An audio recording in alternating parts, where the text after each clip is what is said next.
No excuses. Work harder. Be obsessed. Push, push, push.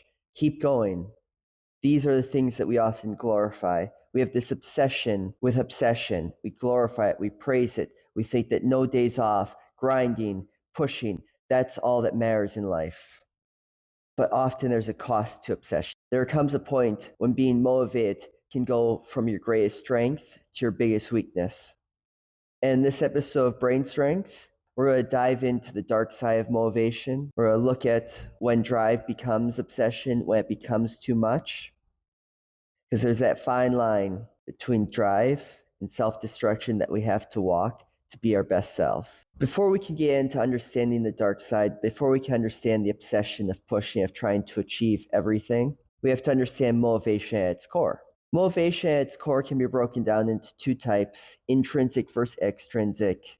You have your intrinsic, where it's that driven by the love for the sport. It's that internal feeling of like, I do this because I enjoy growing. I enjoy seeing self-improvement. I enjoy. Extrinsic is usually there's a reward, there's fame, there's approval, there's money, there's something there that's given to you. You are given a reward for it, and that is why you do it. Doesn't necessarily mean you enjoy it, doesn't mean you like it, but you enjoy whatever you get out of doing your thing. And both of these can fuel success to a point. Intrinsic, often to a greater extent, it's usually a lot more lasting because at any point you can draw on intrinsic motivation, whereas the extrinsic piece is there might come a time where you're not getting the same fame, or you're not going to get the same money, and you're going to have to decide, it's like, do I actually want to do this? Or you might get to the point where the scale tips where it's like, it ain't worth it anymore. So while we know that intrinsic can usually be better than extrinsic, we also have to be careful that both of these can eventually turn into this idea of obsession. It can become that point where now it's dangerous. So now that we know the difference between the different motivations we have, we know that they can become this thing called obsession. How do we know when we are hitting obsession? How do we know when we're at that point where it's becoming something that might be not good for us? Well, there are a couple big warning signs, a couple red flags that we have to look at. First red flag is you're starting to say to yourself, I can't take a break because if I take a break, I'm going to feel guilty. Second red flag is you start ignoring injuries and pain. You start pushing through things that you shouldn't push through because you're like, oh, I can't take time off. 3, your identity starts to be tied to your sport. Instead of saying, I enjoy doing this sport because I either get this or because I just enjoy it, I'm saying I have to do my sport because it's who I am. No longer is it this thing I do for enjoyment, either extrinsically or intrinsically. It is who I am, and I have to do it.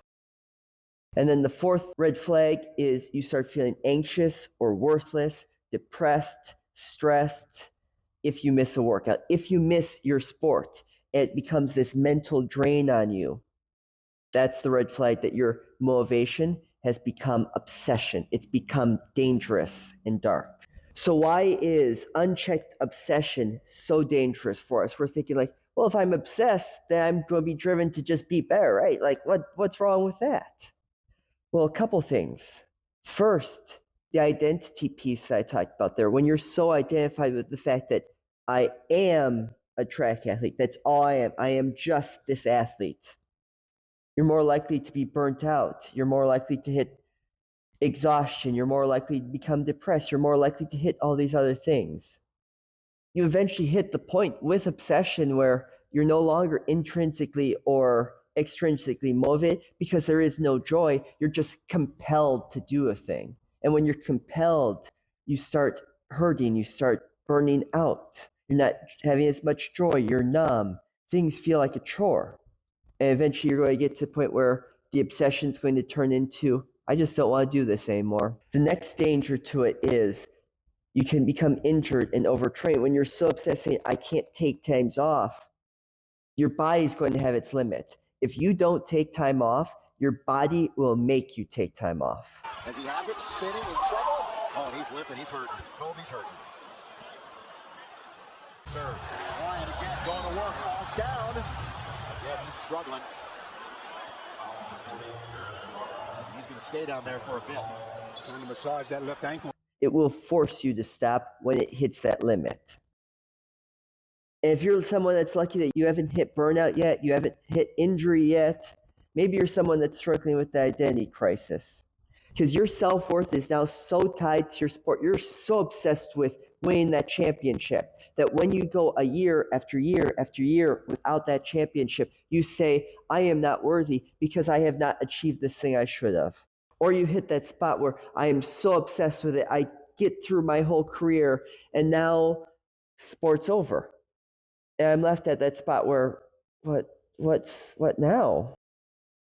And this is where we see so many retired athletes become depressed, they become stressed, they become anxious because they just don't know who they are without competition. So, what's our steps to hold back obsession? How do we keep ourselves where, yeah, I'm motivated, but in a good way? I'm not dancing with that darkness.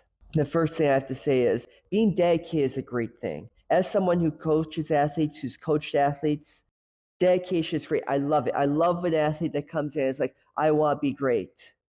But balance is the long-term key. Listen to your body. When you're hitting training plateaus, that might mean like, hey, I need to take a couple weeks off from training here. I've been in either high school volleyball or club volleyball for the last 12 months. I just need 2 weeks here so my brain can take a break. Because that's perfect. That's great. Take the time off. Because remember, recovery is not weakness. Saying, I need time off to heal is not weakness. It's part of the process. If you do strength training, what you're doing is you're breaking down part of your body. If you do any sport, you're breaking down things. And the only way for yourself to build back up is to rest and to heal. It's to have that food. It's to have those moments where your body can actually recover. So listen to your body is the first step. Second, redefine success. If all of the goals you have set are just based on winning, earning this, earning that, doing this, scoring this many points, always having this, that's where the obsession comes from because that's something that you can't control the outcome of. So instead, redefine success to the progress you make. Find areas that you're weak at, find areas you're strong at, and set the goal that I am going to change here, here, and here so that you can focus on something that's actually in your control instead of this thing that is truly outside of your control. Next up, make sure you have interests outside of sport. Be well-rounded. Care about hanging out with your friends. Care about this other hobby. Write, read, do poetry, do an activity or a sport that's not something you train for year-round. If you're a year-round volleyball player, take a month out of your year to go do some swimming, to go do bowling, to do something that's just not volleyball so you just get a chance to take a mental break. Because when you're taking that month away, the other thing you're doing in there, when you're focusing on other interests, is you're kind of making yourself hungry again. Because when you're just in something all the time, you get to the point where that satisfaction happens and you're like, well, I'm obsessed, I'm motivated to do it, but I'm not as hungry. When you take time away, your body starts missing it, your mind starts missing it, like, man, I can't wait to get back into it. I can't wait to do this again. I start itching, like, oh yeah, let's go.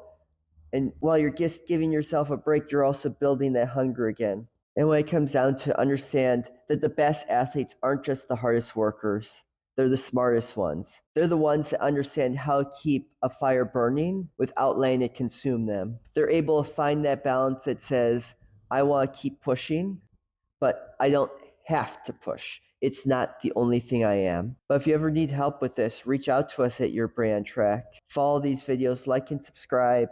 And I hope if there's anything I said today that you found offensive, I hope you can forgive me. If you say anything that I don't enjoy in the comments, no, I'll forgive you. Till next time, brain strength, out.